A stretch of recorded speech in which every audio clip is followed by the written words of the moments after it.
We arrived at the Chateau in December 2019 and the weather was horrendous. Apart from Christmas Day when we had our lunch outside, the weather never stopped raining. It was hell. The previous owners of the Chateau had been horse breeders, so we really arrived to a blank canvas, even if it was a wild one, and there was so much for us to do. But from January, the grass and the vegetation and the weeds and the trees had been growing like mad. We really wanted to get going with the kitchen garden. Unfortunately, we had a lot standing in our way. When we came to visit the Chateau, there was one area that stood out for us in the gardens, and that was the section next to the outbuildings. It had a nice walled garden, it caught the sun all the day, and we thought, yeah, that's going to be perfect for a kitchen garden. Unfortunately, the weather still wasn't great, so we weren't able to make much progress, and despite our many calls and emails, we just could not get hold of bulk compost for love nor money. Despite the challenges of the weather not being able to source any compost, we still got on and we made our first 3 beds in the kitchen garden. Hey everybody, it's Leanne coming from the Chateau farm here in Haute-Garonne in the south of France. And today it is a really miserable day. If you can see out there, you see? Not great at the moment. Feels like it's been raining for about 2 weeks solid. Last night we had a thunderstorm, really bad electrical storm. Today is all about strawberries, but just to show you what we're doing at the moment. So what we're doing is we have, I go to the strawberry patch, pick up a bucket full of runners, and then I'm coming back and basically we get the plants, tidy them up a little bit. So these are the ones I've tidied up. Did about 80 plants yesterday. And this is basically what you get: a little bit of leaf, the section on the top, and a few of the roots, and then we basically put them up into whatever size container.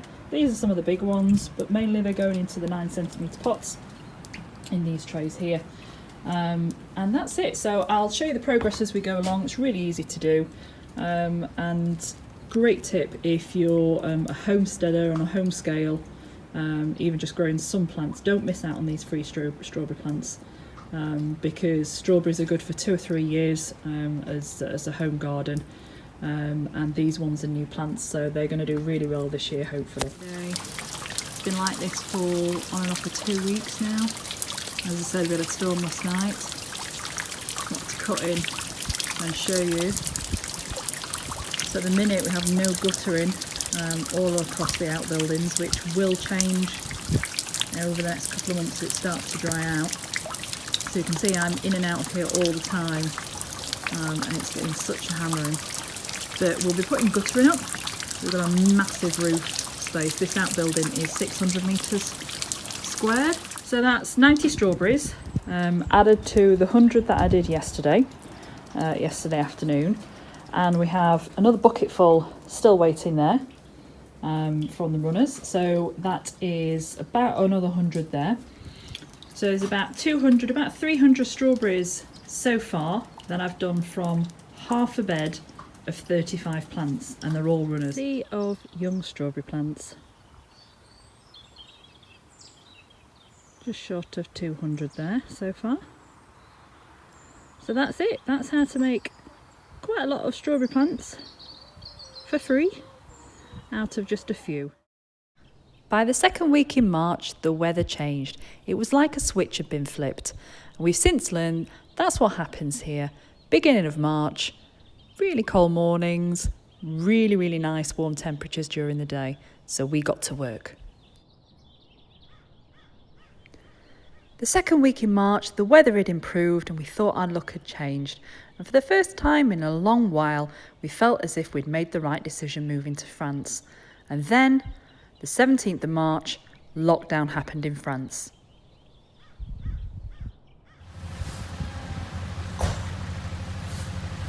So we've waited a long time for this. This is the first load of organic compost.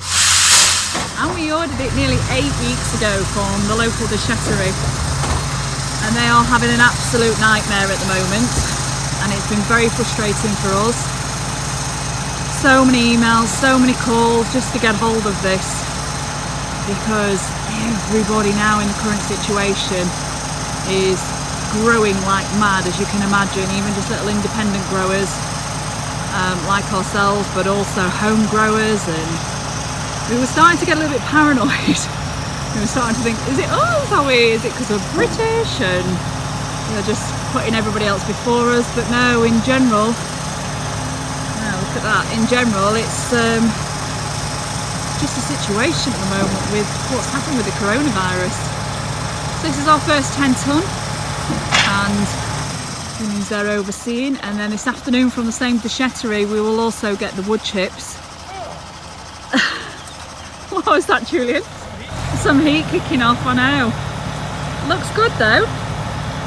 It's good stuff. We'll see what it's like. Because up to now, to make these beds and everything else that we've got going on here, we've just been having to buy it by the bag. It's a fortune.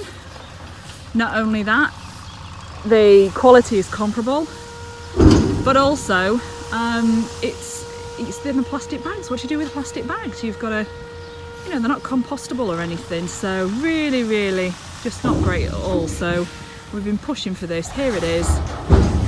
And then in the next couple of hours, what we'll start to do is where these tarps are, which you can see. These are where the next beds in the kitchen garden will go. That's where these tarps are. So we'll have about another 10 20-metre beds, some of them 30. And then where you see this grass here now, once we've made the beds there, just in the background, we will also have the tarp then go in here and start the whole process again. Julian's, wow! This is absolutely fresh compost. I don't know if you can see that, but the heat that's coming off this stuff is amazing. Smells lovely as well. That is brilliant. Really good stuff. The proof's in the pudding and the growing, but it looks brilliant. It really does. So I am a happy girl at the minute. I haven't been. I have been. We should be a lot further on than this now. Morning, guys.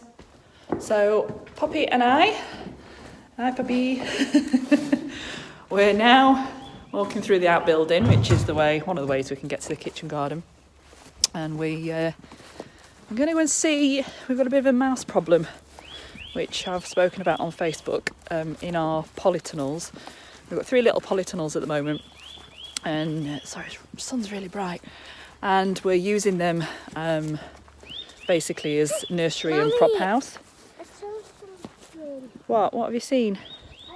Oh, I know, it's one of the mice that I've caught. So on a morning we are coming in. That's what you do when you've got thousands of plants going. Went into the tunnel, and we just have a little inspect. First of all, we're looking to make sure that the plants have enough water, and then second of all, at the minute I'm checking to see what, if anything, the mouse has dug up. We've got all these little white plastic propagator, clear plastic propagator lids that we've got on at the moment, and I'm using those basically to keep some heat on in the evening, but also as a deterrent at the moment for some of the more tender ones that the mouse is liking. The trap's not sprung. And one there, that's not sprung either. And we'll see how the temperatures rise. We had about 20 degrees yesterday, which usually means the kitchen garden's usually a couple. We're going this way, Poppy. The kitchen garden's usually a couple of degrees warmer, because it's got sort of like this little microclimate. It's got a wall around it, and just the sun. The sun rises over there in the east, and then comes right the way across, and then this time of year it sets about there and then goes beyond in the summer. So it's one of the reasons we chose this location for the kitchen garden, because it gets the sun all day. So this is another little polytunnel that we've got. We've yet to put up our big polytunnel. We wanted to, we brought a commercial polytunnel over from the UK. It's 50 foot by 30 foot. And we wanted to just see what the ground was like where we wanted to site it. This is another little tunnel that we're just using as a nursery. We've got a lot of our little artichokes there, just some melons, courgettes, chamomile, cornflower, marigolds, quaking grass. All this has been grown from seed, lupins, nasturtiums, love nasturtiums, and if you're growing tomatoes, cucumbers, peppers, they're absolutely brilliant companion plants, as are the marigolds as well. So there's the marigold coming on. So whenever we sow tomatoes and peppers, we get those sown at the same time, so they come up together and then we plant them together. And then sunflowers, oregano, so all grown from seed. We've got a lot of flowers in the seed trays just starting to germinate, so in about another month that house should be quite a bit full. There's the chickens this morning. Should we have a say hello to the chickens? Morning, chickens. Morning. I'm just going to come and say hello. Morning. Hello. They're going to be very disappointed when they realise we've actually got nothing for them. Hello. I'll bring you some spinach and some lettuce later. Yeah. Right, Poppy, I think our breakfast is ready, darling, so we better go and get it. Porridge. Breakfast time, feeding time at the zoo. No, don't get me in it. So a neighbour yesterday, who we've become friends with, who keeps swapping food presents, brought us over some prunes, and the girls have not had prunes before. So we decided what can go with prunes, so we are having porridge this morning.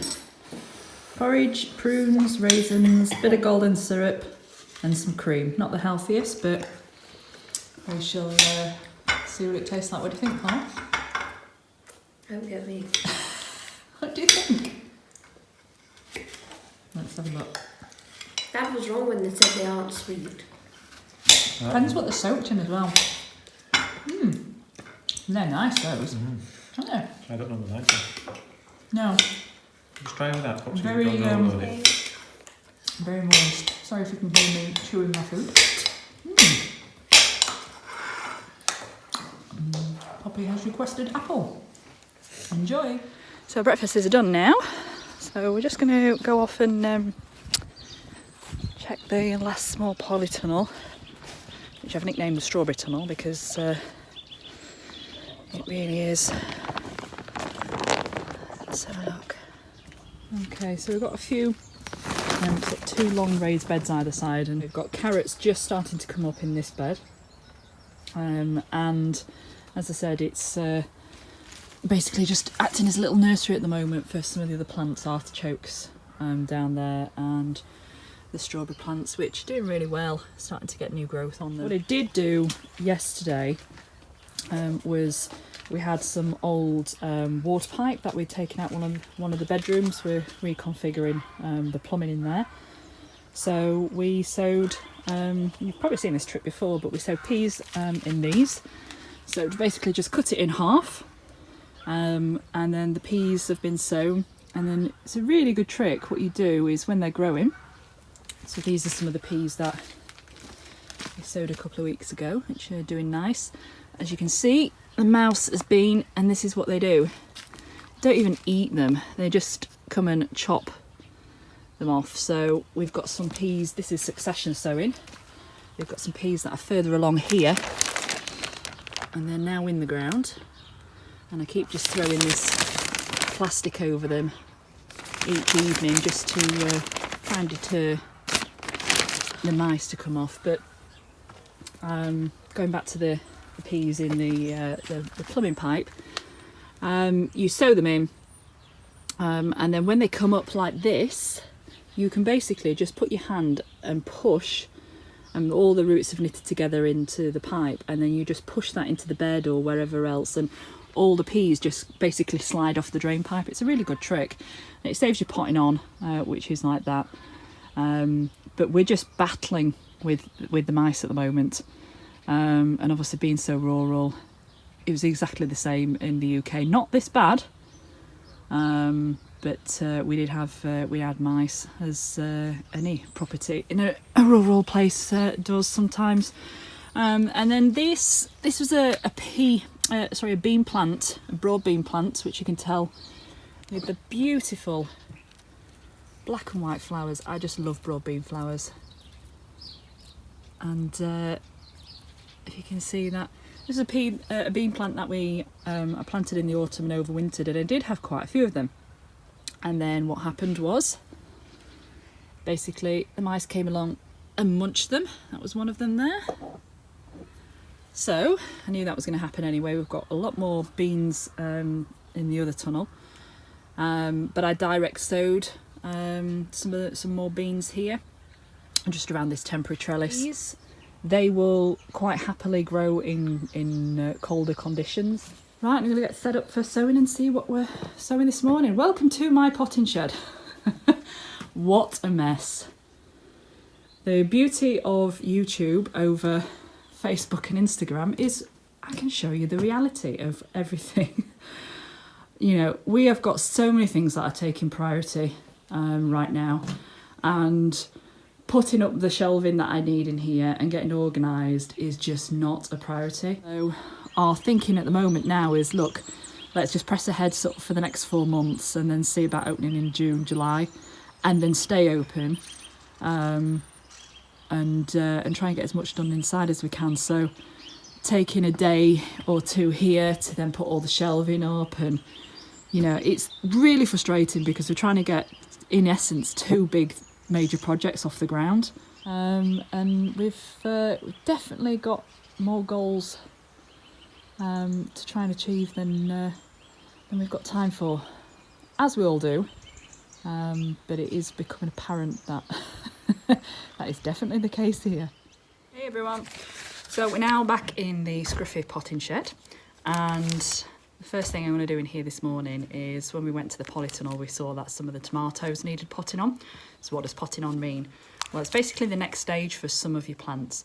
Not all plants and seeds that you sow will then need potting on. So some of them you will plant into seed trays, your seeds. They'll come up as little plugs, which we call transplants, and then you'll pop them directly into the ground. Some seeds you will direct sow into the ground because they don't like their roots disturbed, so we call that direct seeding.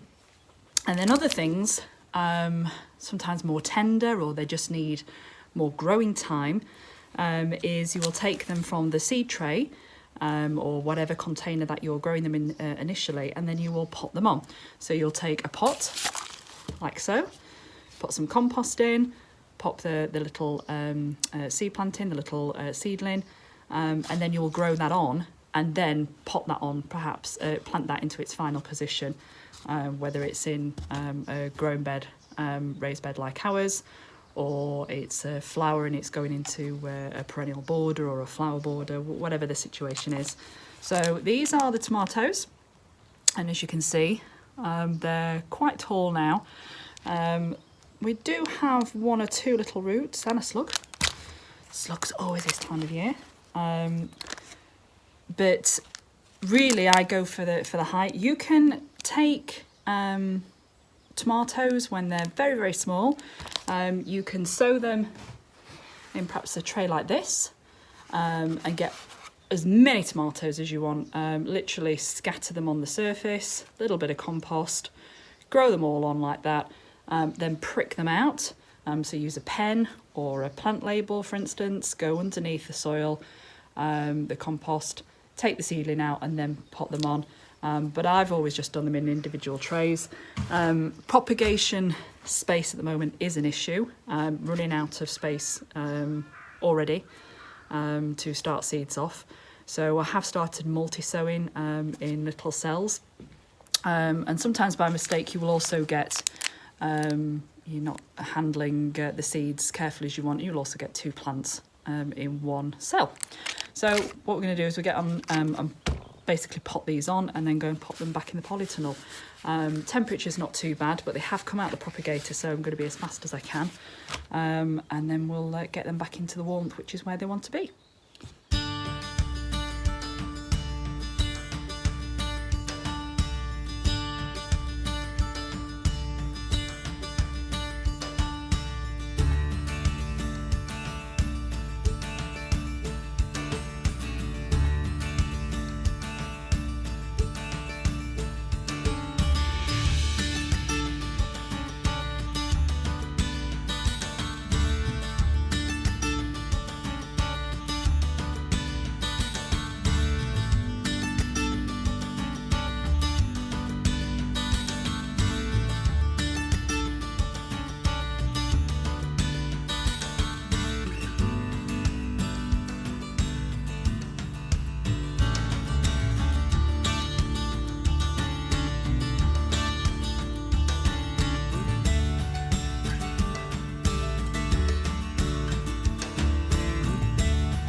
Blue lily? Yeah. Put them on that shelf for now because they're not gonna stay there. But it's just so I can reach and give you them. So I'm just having a swap around. So you see these little new tomatoes there on the floor? You know, like we were potting on the other day. We've put the new tomatoes. Just put them on the shelves because we're going to put them into the big polytunnel in a second anyway. And Mum, there's Put them in. big one Yeah, there. yeah, that's fine. I'll keep taking the new ones. You take the big ones, okay? Okay. These ones too. Yeah, yeah. Oh, there's one more. More. It's constant swapping around at the moment like this when you've got. There's no tomatoes, Mum. You smell the tomatoes? Yes. They smell really nice, don't they? Yeah. Yeah? Remind you of summer? Yeah. Yeah? It reminds me of summer. Remind you of summer. What's your favourite tomato? Do Do you like the little cherry ones or do you like the big slicey ones? I like a big slicey one and a little one. The little ones. What colour cherry tomatoes do you like? Uh, Get some water these tomatoes quickly. black. Yeah, the black ones, yeah, we grew indigo, didn't we? Yeah, And they were really nice. I like black one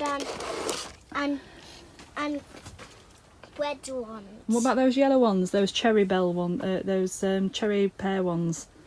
Remember the little yellow ones that we grew last year? Yeah. Yeah, I liked them ones. They were quite sweet. So, right, how many new ones have we got? Come on, let's get this job done.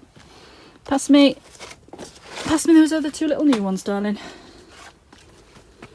And then we'll probably leave these a week or... have to see with the growth. So, right then. If you want to have a go at holding the camera. Alright, so turn it around like that. Alright, till you can see me. Can you see me? Yeah. Yeah? Alright, let me go past you then. Go on then. Alright, watch the trays. Follow me then. Here we go. To the little nursery tunnel. Right, where should we put these? Put these just here. You want to take them out of the tray. Let's move the tray.